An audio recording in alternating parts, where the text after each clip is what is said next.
Through the Mind's Eye, a psychologist's journey, Dr. Sarah's journey with her client Samantha. Dr. Sarah, a seasoned psychologist, reflects on the subtle human struggles that are often hidden behind successful careers, social smiles, and family routines. She introduces her philosophy: true change comes when one confronts inner voids with courage, reflection, and support. Her first session with a client, Samantha.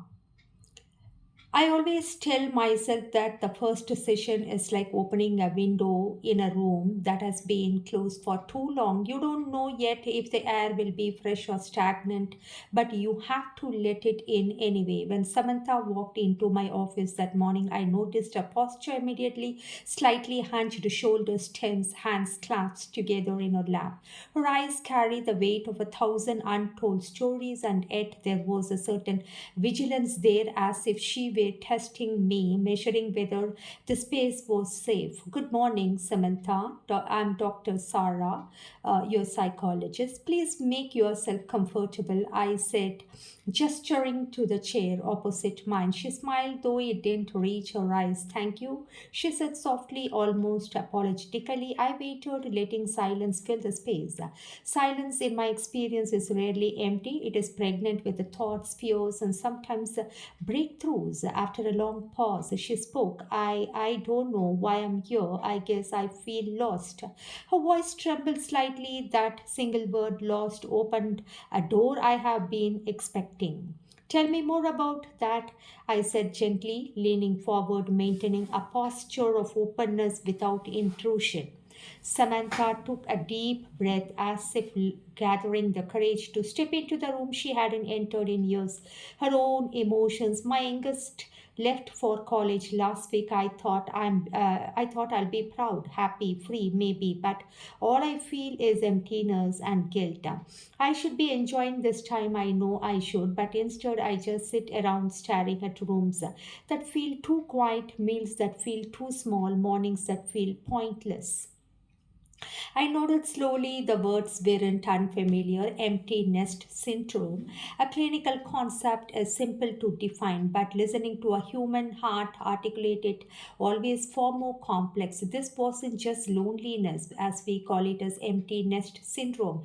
It was a profound shift in identity. For years, Samantha had been a mother first and an entrepreneur second, and now the structure she had built her lived her life around and had quietly dissolved. Change can feel like a loss, I said, not because the circumstances are bad, but because your mind and heart have to reorient themselves. It is normal to grieve this transition. Her eyes glistened and she nodded. I don't think I would grieve. I thought I was strong enough, but every corner of my house reminds me of who they were, who I was, and I feel invisible. Like I don't know who I am anymore. I made a mental note of a language: invisible. It wasn't just sadness, it was a crisis of identity. We weren't just talking about empty rooms, but an empty sense of self. Samantha, it's okay to feel this way, I reassured her. You have devoted decades to raising your children, building your business, managing life as a single mother. Your identity has been tightly woven around those roles, and now it is natural to feel unmoved. And what we can do here is explore what it means to be you beyond those roles, and slowly, gently reconnect with parts of yourself that may have been neglected.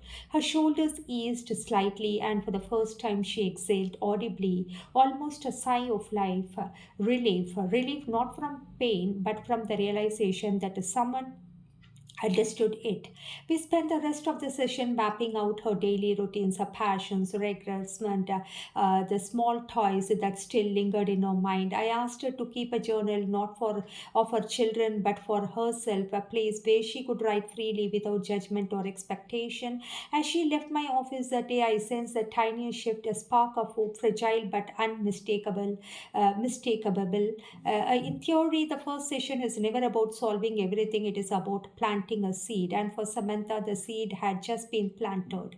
I made a note in a file: Samantha, 45, entrepreneur, single mother, presenting with empty nest syndrome, exhibits guilt, sadness, and diminished sense of self. Goal: gradual identity reconstruction and emotional processing and reconnection with personal passions. The journey had begun, and I knew deep in my heart that if Samantha was willing to look inward with courage, the empty nest could transform from a place of despair to a space of renewal. And Bangalore, the city of gardens, traffic, startups, and endless cafes, hummed quietly beyond the glass windows of my clinic. The morning sun filtered through the high rise buildings and glinting off glass facades, while the distant honking of cars and the occasional chirping of birds blended into city's familiar symphony. It was a city of contrast: whole temples nestled beside gleaming tech parks, bustling markets, shadowed by serene parks and people who carried ambition in one hand and nostalgia in the other. I always tell myself that the first session is like opening a window in a room that's been closed for too long. You don't yet know if the air will be fresh or stagnant, but you have to let it in anyway. And after the first session, the next session I had, that is recognizing the void. Bangalore never steps completely, but it does have quiet corners. Early mornings, the city is draped in a soft haze. The parks are empty except for joggers. Occasional dog walker. I suggested Samantha try walking in Cubbon Park before our next session. I believe that sometimes external stillness helps internal unrest settle.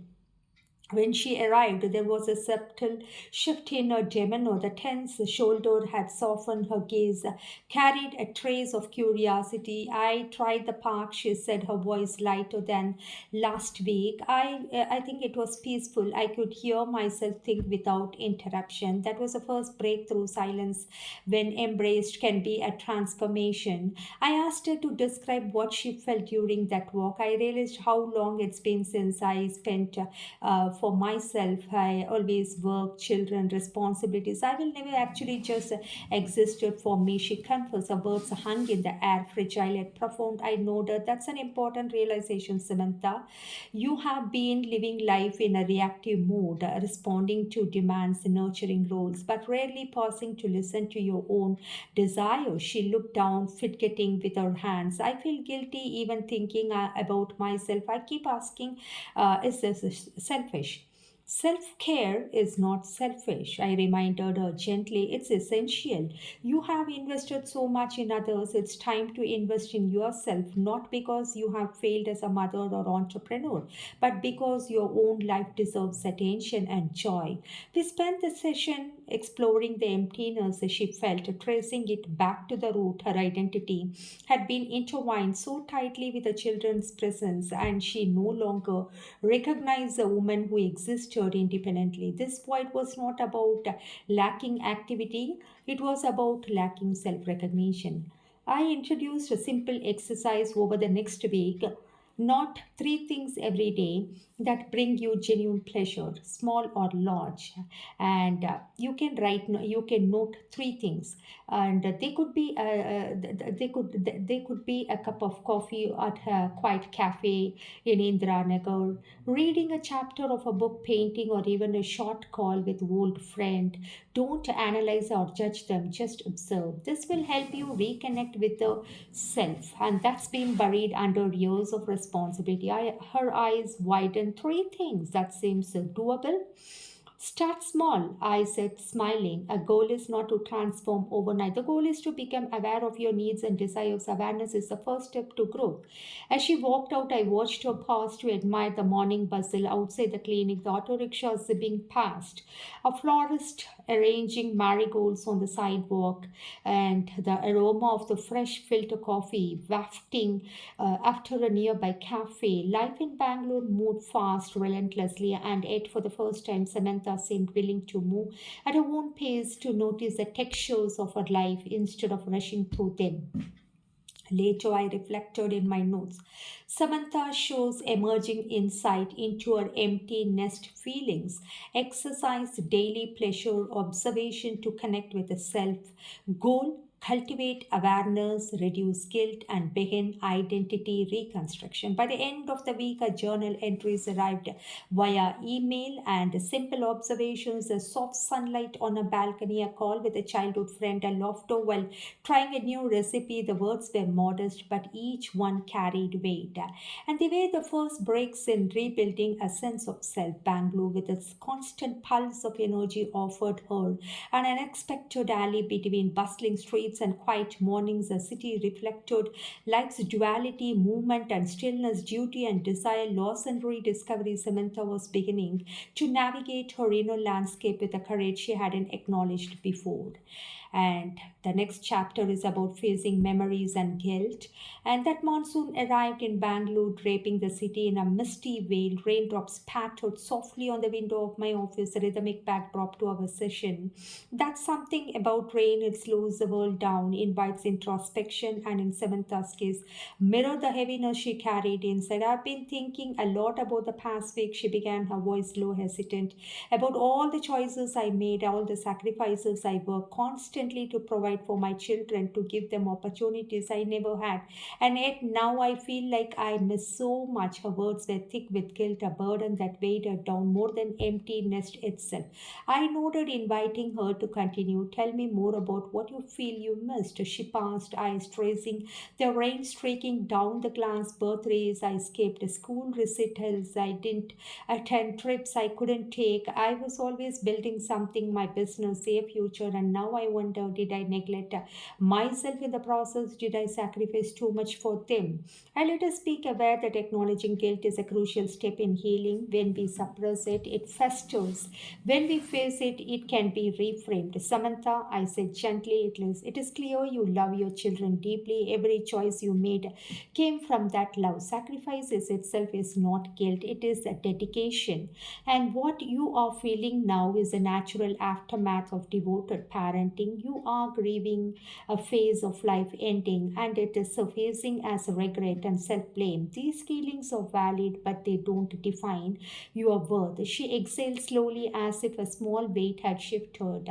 I know logically what you are saying, but emotionally it is hard to accept. I keep imagining all the moments I could have done differently. I suggested a reflective exercise. Let's try something. Write a letter to your younger self, the mother who was working tirelessly, acknowledge her efforts, forgive her perceived shortcomings, and recognize that she did the best she could with the resources and knowledge she had. Don't hold back emotion, let it flow onto the page. Then when you are ready, we will read parts of it together. Her eyes softened, and for the first time I noticed a flicker of vulnerability mingled with hope. I can try that, she whispered. Later the week, Samantha arrived with her letter, crumbled slightly at the edges, a testament to the hours spent confronting emotions. She read it aloud. I know you worked hard, I know you worried endlessly, I know you sometimes put yourself lost, but you did it out of love, and that is enough. You were present in your ways that mattered, even when you could not be everywhere. You did not fail. Tears welled in her eyes, and I offered a tissue. This is powerful, I said.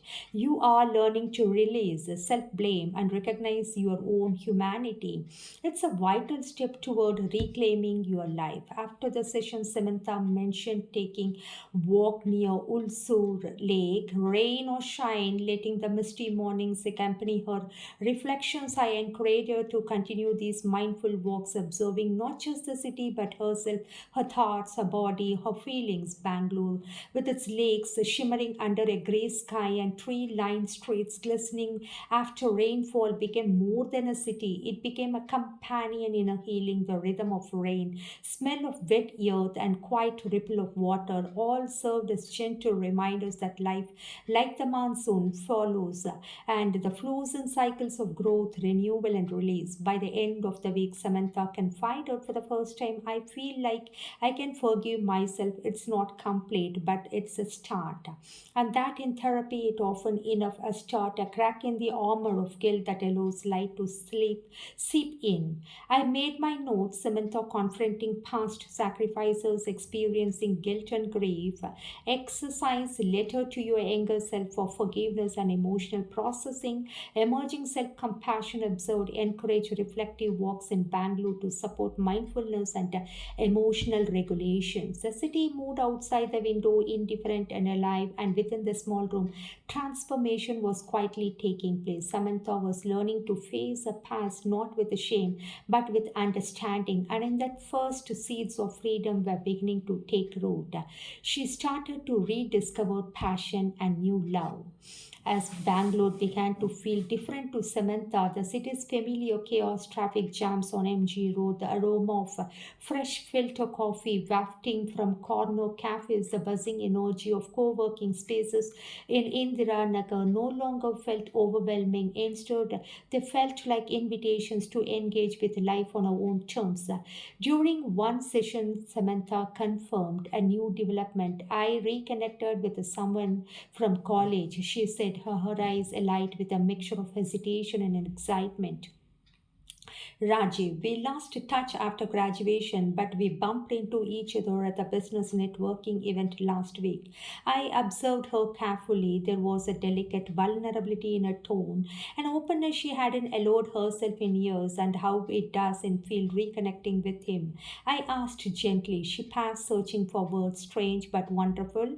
It's like meeting an old part of myself I had forgotten existed. We talk about everything: books, life, our children, ambitions. I feel seen in way I have not for a long time.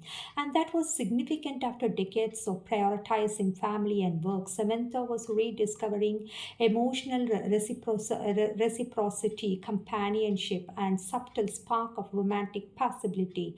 I encouraged her to explore it slowly, mindfully, and without expectation. Over the next few weeks, she began sharing stories of lunches to quaint cafes on the Church Street, evening walks along the leafy lanes of Jayanagar, and coffee dates at quirky bookstores tucked in Bangalore's corners. With Rajiv, she laughed in ways she hadn't for years, discussed dreams she had shelved, and explored facts of herself she thought were long gone. I feel alive again, she said during one session, smiling. It's not just romance, it's companionship, understanding. It feels like I can be fully myself with him. I nodded. Samantha, this is a natural progression of your journey, rediscovering your passions, art, yoga, mentoring, and opening your heart to connection, even after loss or change, is a sign of emotional resilience. Allowing yourself to embrace love again does not diminish your past, it enriches your present. She looked thoughtful. I never imagined at this stage in life finding someone who truly understands me. It's like we were made for each other, but life had different paths for us until now. We worked on balancing this new relationship with our ongoing self discovery. Samantha was learning to distinguish between seeking validation and sharing life with someone who complemented her. And Rajiv became not a replacement for a children or a previous life, but a companion on a journey of growth and fulfillment. Outside Bangalore reflected a transformation. Morning jogs along Alsur Lake felt lighter. Evenings in cafes were filled with laughter, and the city's pulse, once overwhelming, now mirrored her own rhythm. She had begun volunteering at a local startup mentorship program, painting again on weekends, rediscovering the joy of learning and exploring life beyond obligations. By the end of the month, Samantha arrived at our sessions with a radiant smile. I never thought I would feel this way again after life, about love, about myself, Rajiv, and I. We are taking things Slowly, but it feels right. I feel free, and that is precisely what therapy aims for, not only to heal the past but to empower clients to embrace the present and future with courage, joy, and authenticity. I made my notes: Samantha reconnecting with old friend Rajiv, experiencing companionship, emotional intimacy, and renewed joy, engaging in hobbies, mentoring, and self expression, emerging balance between personal life, emotional fulfillment, and relationships. Bangalore continued to pulse with energy outside. Yet inside, Samantha discovered her new rhythm, her own rhythm, a dance of rediscovery, love, and courage to explore life fully with someone who cherished her for who she truly was. And the new connection had Samantha began to match the city's electric energy, startups buzzing, and in Indiranagar, books reading in quaint MG Road cafes, evening yoga classes at serene Kuramangala studios no longer felt intimidating. Instead, it felt like a playground of possibilities. During our session that week, she leaned back in a chair, smiling with a quiet confidence I had not seen before. I've started meeting old friends, she shared. We are talking more regularly, going to small dinners, even planning a weekend retreat. It feels good to be part of community again, not just my children and work. I noted this is most important step, Samantha. Reconnecting socially reinforces your sense of self, reminds you of shared histories, and provides the support beyond your immediate family. Friendship at this stage of life are often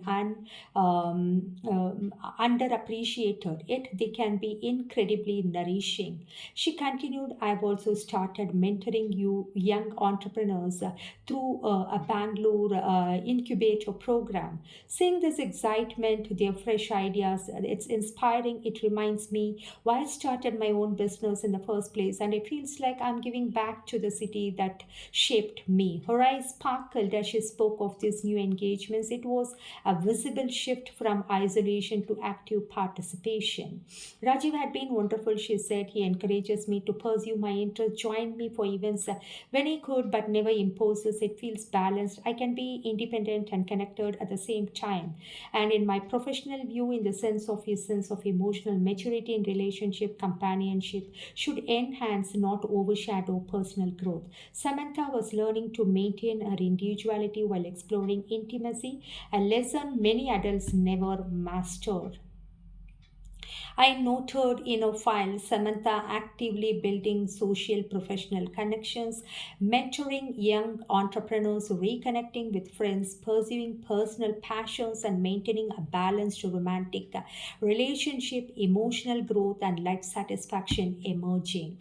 Outside the window, Bangalore thrummed with its usual energy. Rickshaws weaved through traffic, street vendors arranged their stalls, and the city lights began to flicker on as evening descended. Inside, Samantha had created her own rhythm, a life that blended connection, passion, love, and self awareness.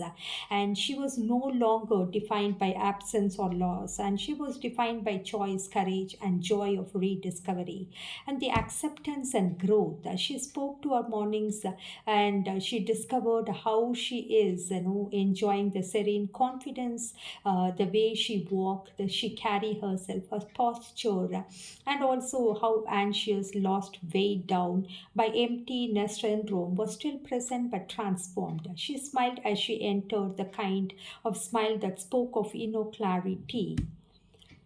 She realized, she continued, that I can love and be loved, pursue my patience, and I still honor the past. The emptiness I felt, it wasn't about absence, it was about the space for growth, for love, and for rediscovery. Do you feel afraid? I asked her gently. Sometimes, she admitted, but fear doesn't control me anymore. I know I can face uncertainty, I can grieve, and I can love. Life has given me a second chance to be myself fully, and I intend to embrace it.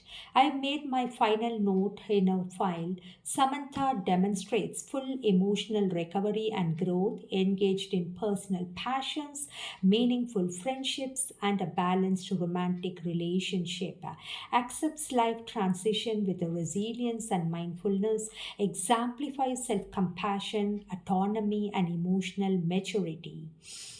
And as she left the office that day, the city of Bangalore shimmered under a pale winter sun. The streets, parks, and cafes, they were no longer merely a backdrop to her life. They were intertwined with her story, reflecting movement, color, and beauty of possibilities. And in the end, in that all one can hope for to help someone discover the capacity to rebuild, to love, to explore, to embrace the life that we're always meant to live. I sat back reflecting on a journey. Therapy is often like navigating a river. We cannot control the current, but we can learn to steer, to float, and to enjoy the scenery along the way. Samantha had learned to navigate her river with grace, courage, and curiosity.